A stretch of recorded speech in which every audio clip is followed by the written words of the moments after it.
What is going on, guys? Today my goal is to bring you a easy, quick guide to Hydra for 2021.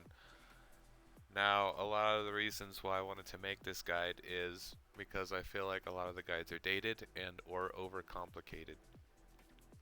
This is just going to be a melee guide. Um, I don't know that range is really worth doing here unless you have a twisted bow or a dragon hunter's crossbow. But I recommend doing the lance. It works really good and it's easy. You're going to start off here in Mount Kurum, however you say that. And this is what my inventory is set up. I have dragon claws. You could probably use a chally if you can afford claws. 2 divines, a sandfuse serum because you can get poisoned in here. I've got 6 prayer pots, 6 restores, and 5 brews. Your setup will change depending on how well you do. I'm playing in a cast right now, so it's a little hard for me. I bring a little bit more food. As for my gear, obviously a Slayer helm. I've got a torture, bandos, barrows gloves. I'm using a brimstone ring because I am too lazy to Nightmare Zone to imbue a ring right now. And of course your lance and your defender. Now you can always substitute out bandos chestplate for a fighter torso. You know, just use the gear that you have. Hydra is weak to stab and is also considered a dragon. So the Dragon Hunter Lance works really well here. Um, so let's get started. I'm going to start off by taking a sip of my anti-venom and heal up above HP with an angler. And then fill the rest of my inventory with anglers. Don't forget to bring a teleport. Rada's Blessing 4 is the best for this, but I don't have the diary done. And bring a rune pouch with some alcohols. That'll help save you some inventory space and pick up some runes. I'm going to head down the elevator, go north. And I usually protect from mage because in this setup and in most setups, your melee is going to be, or you're going to be in melee gear, so you're going to be weak to mage. We have pretty good range defense. These use mage and range. So we're going to run over here to the east. If you die, this is where you can collect your stuff for 100,000 GP. If you do die, please don't forget to bring your boots of stone because the floor will kill you before you can get to your items and you will lose them. Just like anywhere, if your items are in the box and you die on your way to get them, you will lose the items in the box. Another thing to keep in mind is if you do have the elite diary done, you don't have to wear these boots and you can substitute for dragon or primordial. I obviously have not done the diaries because I'm absolutely lazy. So we'll get over here. As with every guide, you see a bunch of tiles marked. The purpose of these tiles is to lure the Hydra over on each phase to the opposite color grate of what color Hydra is. Hydra is going to start out green. Green is range, range is weak to melee. That's what these represent. This represents melee, range, and magic. So all you have to do is lure it across these grates. It's going to roar, and then what that does is it weakens the Hydra. If you try to just go all willy-nilly and kill this thing without luring at each phase, you're not going to have a good time. It will be very noticeable when the phase changes, as one of the heads will fall off, and it will change from green to blue, and then blue to red, and a head falls off after each time. Hydra attacks with 2 attack styles, not including the special. It will attack with magic and range. You can distinctly notice that the range attack looks like thorns going through the air, and the magic looks like a green splash going through the air. So, I'm going to break it down for you guys and show you in a kill the purpose of these tiles. Because anybody can just say, hey, here's my tiles, follow the tiles. But until you actually understand what the purpose of these tiles are, that will help you understand the mechanics of this boss, which will give you a better fight. So, keep in mind I'm in a cast, and I'm not a pro gamer right now.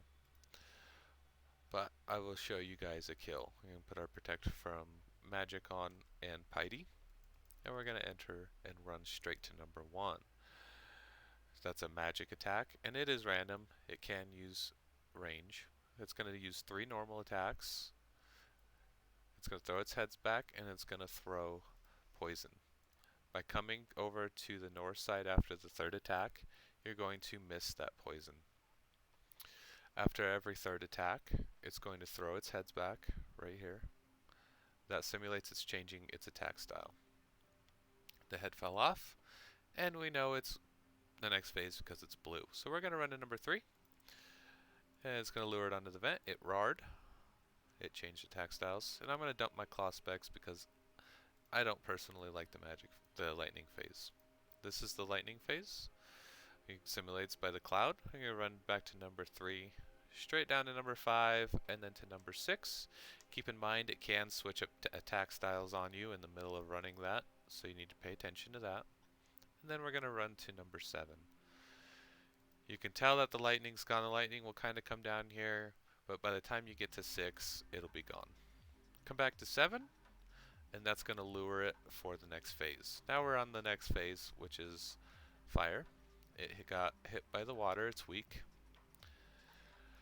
After a little bit, it's going to come up north, and I will show you guys right there.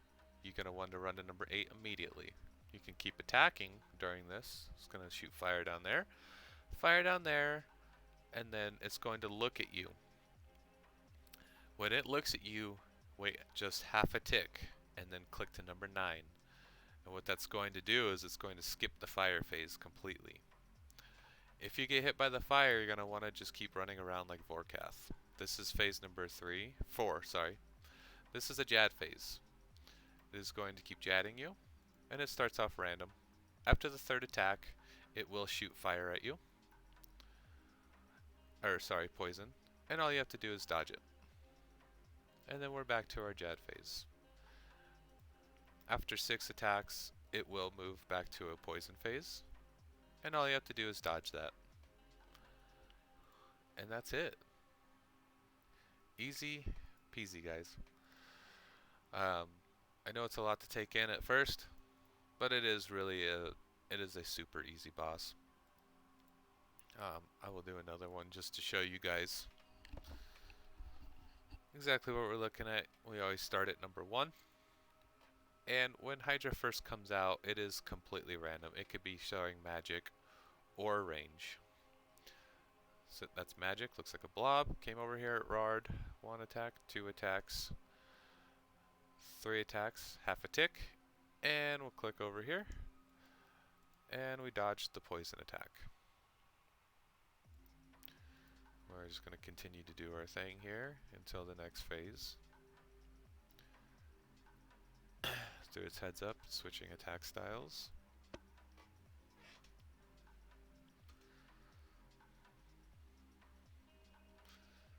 Be nice if this Dragon Hunter Lance would not spoon. Head fell off. Next phase, lure it by going to number 3.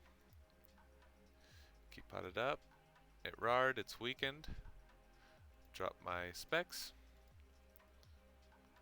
Don't forget, every 3 attacks that it does, switch that style up. Here's the lightning. I'm going to run down to 5. And then 6. And the lightning's gone. Switch attack styles, come back to 7. And we are set up for the fire phase. Also keep in mind on the 4th phase, it is completely random what attack style it is going to start with. But since we are weak to magic, I always throw up the magic as a CYA. If you get unlucky and get a lightning phase, you can usually just champ it out, and once it gets to the fire phase, the lightning will just go away. This is a really slow kill for me, but what do you do? We're going to get over here to number 8. It's important to get to 8 quick because Hydra will freeze you and you don't want to get caught somewhere else. See, we skipped the fire phase, that one, so that's good. 1 attack, 2 attack, 3rd attack. Now it's going to throw poison. And we missed that. And then we're just going to go to a Jad Phase here.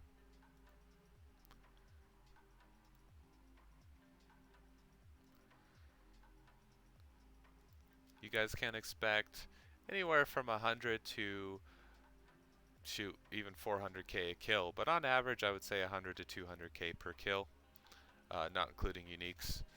It is pretty dang good money. That doesn't include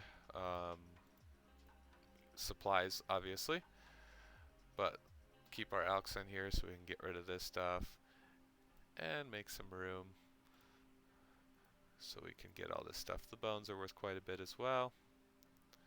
Put that in my rune pouch and get out of here so I can finish the video. I hope you guys liked it. I hope it was helpful. I noticed that when I was first trying to learn, it was really confusing to me as to why there was 9,000 tiles. But after playing for a bit, I kind of learned the mechanics and figured out why. I hope you guys like it, and I hope it helped. See you later.